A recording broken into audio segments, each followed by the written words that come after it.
In the final winter of the war, Germany seemed to stop breathing. The wind moved through the ruins of villages like a sigh too tired to finish. Snow covered everything, burned barns, broken carts, chimneys that no longer smoked. Each flake settled softly on memories no one dared to remember. Mothers wrapped their children in coats that once belonged to fathers who would never return. The silence was so complete that even the crows had given up crying. Hunger was the only sound that remained. In one such village, deep in Bavaria, the cold felt like punishment. Every breath carried the taste of smoke and salt. Where once banners had hung, now only icicles clung to the eaves like dull knives. Behind shuttered windows, families huddled around pots that held nothing but water and hope. They whispered prayers to no one in particular, words that drifted upward and froze before reaching heaven. No one spoke of victory anymore. Victory was a rumor buried under snowdrifts and empty ration cards. The radio had long gone silent, the propaganda leaflets crumpled into kindling. The war was still raging somewhere beyond the hills, but here it had ended already, in exhaustion, in quiet, in surrender to the cold. And yet, even in the stillness, something moved. A low hum far in the distance, almost mistaken for wind. The kind of sound that made mothers lift their heads and children run to the window. Engines. Not thunder, not death, but something else approaching through the snow. The story that follows is not of battle or conquest. It is about what happens when mercy crosses the front lines. Before we begin, if stories of forgotten humanity move you, subscribe for more true wartime tales and comment below what kindness means to you. The village lay folded between two white hills, a ghost pressed flat by winter. From above, its rooftops looked like the bones of a forgotten animal, sharp, pale, unmoving. Smoke no longer curled from chimneys, the last of the firewood had been burned weeks ago. The snow crept into every crack, covering doors, swallowing paths, turning the world into one color, silence. Inside a house with a sagging roof, a woman named Marta Keller knelt beside a pot that steamed without scent. She stirred snow and salt with a wooden spoon, pretending it was soup. Her son, Eric, sat by the window wrapped in a man's coat that dragged across the floor. The boy's face was thin and gray, his hands raw from cold. He watched the road that led nowhere, the road that had taken his father east and never given him back.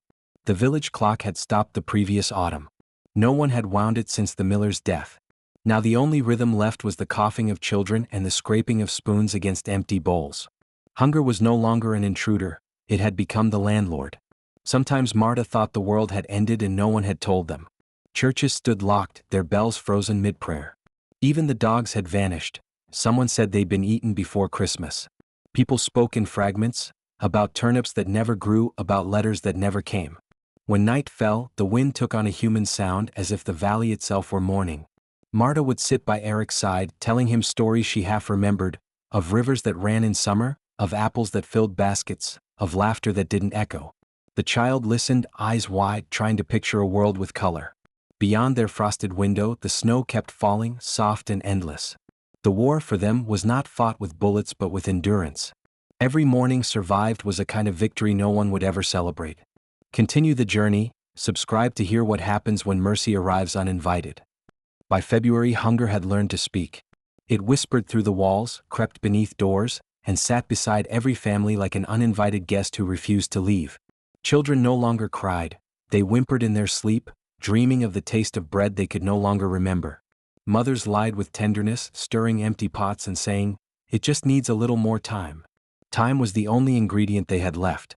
In Marta Keller's house, the lie had become ritual. Each dawn she melted snow into a tin bowl and called it breakfast. Eric, small and silent, cupped his hands around the steam as though he could drink the warmth itself.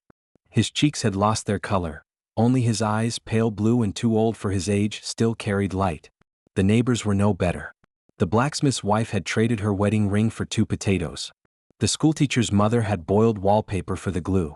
Once, someone found the baker's daughter digging through the frozen field, praying for a hidden turnip. No one judged her, they only wished her luck. Hunger had stripped the village of shame.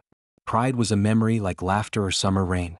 People spoke less each day because talking wasted strength. The silence between them grew heavy, like frost on the roof beams. At night, when the fire died, Marta listened to Eric's breathing.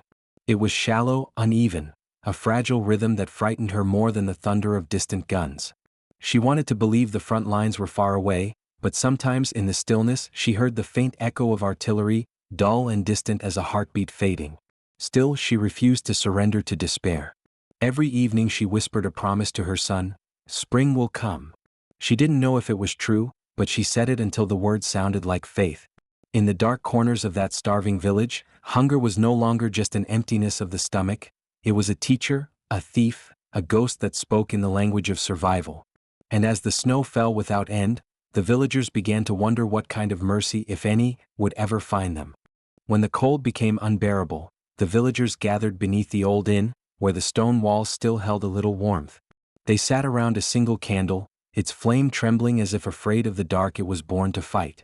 The air smelled of damp wood, rusted tools, and the faint sourness of boiled snow. No one spoke loudly, even whispers seemed dangerous, as though the war might hear and return. It was there, among cracked barrels and broken chairs, that the rumors began. Someone said the Americans had crossed the river. Someone else swore they'd seen their trucks, long, green, heavy with supplies. One man claimed they shot prisoners, another said they carried bread. No one knew what was true anymore. Lies and hope had the same voice now, and both were easier to believe than silence. Marta listened without joining in. She sat near the wall, Eric wrapped in a blanket beside her, tracing circles in the dust. "Will they come here?" he asked softly. She didn't answer. The thought of soldiers, of any uniform, made her chest tighten. The last ones who passed through had taken the little food she'd hidden, and the memory still burned like frostbite. The candle flickered low. Outside, wind pressed against the cellar door, howling through the cracks like a warning. The villagers fell quiet, listening to it. Somewhere in the distance, a bell clanged once, then stopped, a sound too lonely to mean salvation. Old Frau Weber crossed herself and whispered, "If they bring fire, we hide. If they bring food, we thank God." No one replied, but her words stayed, hanging in the air like smoke. When they finally climbed the stairs, the world above seemed sharper, colder. The moon shone on the snow like polished steel. Marta looked down the empty road and thought she saw something move beyond the trees, a shadow or a shape, she couldn't tell. She turned quickly back inside, her heart unsteady.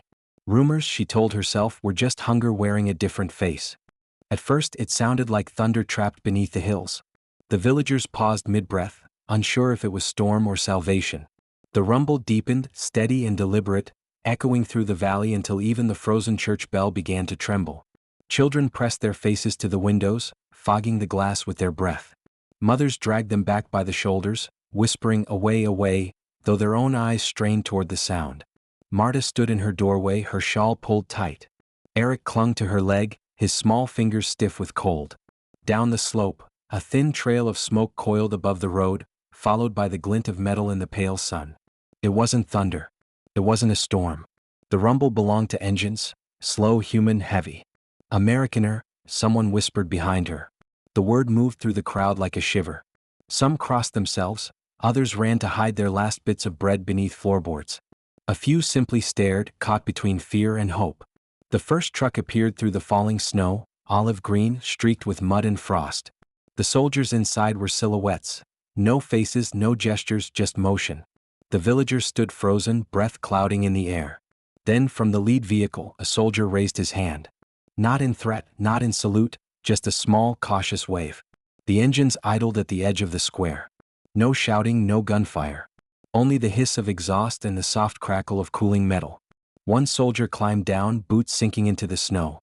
He looked around, his rifle slung loosely behind him, his posture uncertain. Marta's heart pounded so loudly she thought the strangers could hear it. She whispered, "They've come." Eric stared, his lips parted in wonder, his voice barely a breath. "Mama, are they monsters?" She couldn't answer. All she could see were tired faces behind helmets dusted white, and in one man's hands, a box marked with strange letters she couldn't read. Something had arrived that wasn't death. It had the sound of engines, the smell of diesel, and the possibility of mercy. The engines finally stilled, and the village held its breath. Snowflakes drifted lazily through the exhaust smoke, settling on helmets and shoulders. The men who stepped down from the trucks did not shout orders or raise rifles. They moved with slow caution, boots crunching softly against the packed snow, their eyes sweeping over the crowd, not as conquerors but as strangers unsure how to be gentle. Marta gripped Eric's hand so tightly his fingers went numb. One of the soldiers, a young man with a dirt-smudged face and a crooked smile, raised his palms in the air. "No guns," he said in broken German, his accent soft, his voice low. "Only food." The words hung in the cold like a prayer. For a long time no one moved. Then, from the back of the truck, another soldier opened a wooden crate and lifted out a tin can. He tossed it gently toward the well, where it landed with a dull metallic thud. A boy ran forward before anyone could stop him. He picked it up and turned it over in disbelief. It was milk, real milk, sealed and heavy in his hands. The sight broke something inside the villagers that hunger had kept frozen. Old Frau Weber began to cry, not loudly, but with the trembling sound of someone remembering how to feel. A few women stepped forward, timid and uncertain. The soldiers knelt to their level, holding out parcels and blankets marked with English words. One unwrapped a bar of chocolate and handed it to a girl who stared as though it were gold. Marta stood back, torn between fear and yearning. Then a tall soldier noticed her. He reached into his coat and pulled out a folded blanket, thick and olive green. Without a word, he placed it in her arms. The warmth seeped through her fingers, almost painful in its kindness. She wanted to thank him but found her voice trapped behind disbelief. Around her, the square filled with strange music, the sound of cans opening, paper tearing, children laughing. Soldiers smiled, awkward and shy, as if afraid the noise might shatter something sacred. For the first time in months, the air smelled of food instead of fear. Marta looked down at Eric, whose eyes shone in wonder. "Mama," he whispered, "are they angels?" She shook her head slowly, her throat tight. "No," she murmured. "Just men who remembered how to be human." The first loaf appeared like a miracle, wrapped in brown paper, still warm from some unseen field kitchen. A soldier with a patch of soot across his cheek carried it carefully as though it were fragile. He set it on a wooden crate in the middle of the square and stepped back, nodding for someone to take it. No one moved. Hunger had taught them to mistrust gifts. Then Eric took a step forward. His boots sank into the snow with a soft crunch. Marta reached for him, but he slipped from her grasp, eyes fixed on the loaf. The soldier crouched, his expression gentle, and broke the bread in half. He tore a piece, small enough for the boy's hands, and offered it with a smile. Eric hesitated, glancing up at his mother. Marta's heart stuttered. In that instant, every horror of the war, every hunger, every loss, balanced on that child's decision to trust. Slowly he reached out and took the bread. The first bite was cautious, almost reverent. When he swallowed, his eyes widened in disbelief.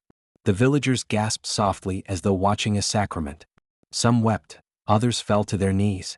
The act was too simple, too human to bear. Marta covered her mouth with trembling fingers. The soldier stood, blinking away his own tears. A second man opened a box and handed out tins of meat, powdered milk, and coffee. The square filled with quiet gratitude. No cheers, no words, just the sound of paper crinkling and spoons tapping metal. One old man whispered, "God sent them," but another replied, "No, men sent them, and that's what makes it holy." Marta knelt beside her son, breaking her share in two. "Eat," she said softly. Eric smiled, crumbs clinging to his lips. The taste was plain, coarse, but to them it was the taste of life returning. The soldiers worked until their hands were red from cold, yet none seemed eager to leave. When one woman kissed the hand that offered her sugar, he looked away, ashamed of the gesture's weight. In that small Bavarian square, surrounded by ruin, bread became more than food. It was forgiveness with a crust, kindness baked into survival. And as Marta looked around, she realized the war had not truly ended with the silence of guns, but with the sound of a child chewing in peace. By late afternoon, the square smelled of cocoa and boiled meat. Children's laughter fluttered between the trucks like birds rediscovering flight. Yet not every heart softened. Near the chapel steps, Herr Kruger, once the village party official, stood rigid beneath his tattered armband. His eyes, sunken and sharp, followed the Americans with silent fury. When a soldier offered him a can of stew, he slapped it away. "We don't need their pity," he muttered, loud enough for others to hear. "First they burn our cities, then they feed our children, so we'll thank them for it." A few men nodded weakly, not out of conviction but habit, the reflex of obedience long outliving belief. Marta watched him from beside the well. Part of her wanted to understand his anger. Pride had been the last thing hunger hadn't stolen. But when she saw Eric chasing after a soldier's laughter, holding his tin of milk like treasure, that pride felt small, too small to feed anyone. The commotion drew the attention of a young American, Private Ray Thompson, who approached Kruger with cautious calm. "Sir," he said in careful German, "we only wish to help." Kruger's voice cracked like ice. "Help?" he spat. "You think food can wash away what you've done?" Ray's gaze softened. "Maybe not," he answered quietly, But someone has to start. For a moment even the wind stopped. Kruger's mouth opened, then closed. The defiance in his shoulders sagged, replaced by something older than anger, exhaustion. When his knees buckled, Ray reached out, steadying him. It was a gesture so simple, so human, that it stripped the scene of every uniform. The villagers stared, wordless. The man who had once commanded them now stood trembling in the arms of the enemy. No one knew whether to pity or envy him. Marta looked on, tears stinging her eyes. She understood now. Mercy was heavier than pride. It crushed quietly, without violence. As dusk fell, the soldiers built small fires in the square. Steam rose from the pots, carrying warmth into the night. Kruger sat near one, silent, his face turned toward the flames. No one spoke of his outburst again. The war inside him, it seemed, had finally begun to end. When the trucks finally left that evening, the valley seemed to exhale. The engines faded into the distance like thunder retreating beyond the hills. Snowflakes drifted down, gentle and unhurried, settling over the muddy footprints and tire tracks the soldiers had left behind. The square, once alive with laughter and motion, grew still again, but the silence had changed. It was no longer the emptiness of fear, but the hush that follows grace. Marta stood in her doorway with the olive blanket wrapped around her shoulders. It smelled faintly of smoke, wool, and something unfamiliar, hope. Eric sat by the window clutching his empty tin, tracing its embossed letters as though they were holy script. Every few moments he'd whisper, "They'll come back, won't they?" She smiled faintly, unsure of her answer. "Maybe," she said, "if we remember to wait kindly." Across the square, villagers emerged from their homes, drawn by habit more than courage. They looked at one another not as rivals for scraps but as survivors of the same mercy. Frau Weber knelt by the well, scooping up snow where a soldier's boot had crushed it, as if collecting a relic. The baker's wife lifted her eyes toward the sky, whispering something that might have been thanks. Inside her kitchen, Marta lit a candle. Its flame danced in the draft, fragile but steady. She placed a small piece of bread beside it, not to eat but to remember. In the silence, she could still hear the faint echo of the soldier's laughter, still smell the stew, still feel the press of that stranger's hand as he passed her the blanket. That night, sleep came easily for the first time in months. The wind outside softened, brushing the rooftops like a lullaby. And though the world was still broken, it no longer felt abandoned. In the quiet after Mercy, the village discovered what peace really sounded like, breathing, slow and human. 2 weeks passed before the trucks returned. The snow had begun to soften, revealing patches of brown earth beneath the white. This time, the soldiers came not only with food but with paper, letters, notices, and strange forms stamped with Allied crests. One of the men, Private Ray Thompson, carried a small parcel wrapped carefully in brown paper. He asked for Marta by name, mispronouncing it as Marta. She stepped forward, surprised that anyone beyond her village even knew she existed. "For you," he said, handing her the parcel. Inside lay a bar of soap, a comb, and a folded sheet of paper. The writing was neat and deliberate in careful German. The translator read aloud, his voice echoing softly through the square, "To the mothers of Germany, the war has ended. There are no enemies left, only people who must live again. Feed your children. Hold them close. Teach them to be kinder than we were." It was signed simply, "An American Mother." No one spoke. Even the children fell quiet. Marta's fingers trembled as she pressed the letter to her chest. For a moment, she could almost feel the heartbeat of the woman who had written it. Someone who might have lost her own son, someone who understood that mercy was not surrender, but the beginning of something larger. Frau Weber crossed herself. The baker's wife began to cry openly, her tears carving clean lines down the soot on her cheeks. Ray watched, unsure whether to bow his head or smile. "My mama wrote it," he whispered to the translator. "She said if we ever found someone hungry we'd know what to do." Marta looked at him, words forming but never reaching her tongue. Instead, she offered him a piece of bread, their bread now, soft and warm from the flour they'd been given. He accepted it quietly, breaking it in half before eating, as if to honor the ritual that had brought them together. In that exchange, one letter, one loaf, the war between their hearts ended completely. Spring arrived shyly, as if unsure it was welcome in a land so used to grief. The snow melted in thin ribbons along the hillsides, uncovering soil that smelled of life again. Crocuses pushed through the thaw, fragile but defiant. The villagers worked with bare hands to mend roofs, patch fences, and coax potatoes from the cold ground. For the first time in years, the smoke that rose from chimneys smelled not of desperation but of bread. The Americans still came, less often now but always smiling. They brought nails, wood, and laughter that echoed down the valley. The children learned a few English words: thank you, friend, milk. When Private Ray returned one morning, he found Eric playing a harmonica someone had left behind, blowing uncertain notes that somehow sounded like hope. Marta stood nearby, watching her son chase sunlight through puddles. She had begun to keep the letter from the American mother tucked inside her Bible, folded and worn at the edges. Some evenings she would read it aloud to the neighbors, the words like seeds falling into tired hearts. Teach your children to be kinder than we were. Herr Kruger no longer wore his armband. He came to help build the new bridge across the river, silent and steady. No one spoke of what he had said that day in the square. Perhaps he had already forgiven himself, or perhaps forgiveness had simply grown around him, like ivy reclaiming stone. When the soldiers finally left for good, they didn't say goodbye. They just waved from the trucks, leaving trails of dust that glimmered in the sunlight. Marta lifted Eric into her arms so he could see. "Mama," he whispered, "will they ever come back?" She smiled faintly. "Maybe not them," she said, "but someone will. Someone always does." Years later, Eric would tell his own children about that winter. The year when mercy came wrapped in olive green and bread was the language of peace. For Marta, every dawn after that felt like a small resurrection. She no longer feared silence, she had learned what it could hold.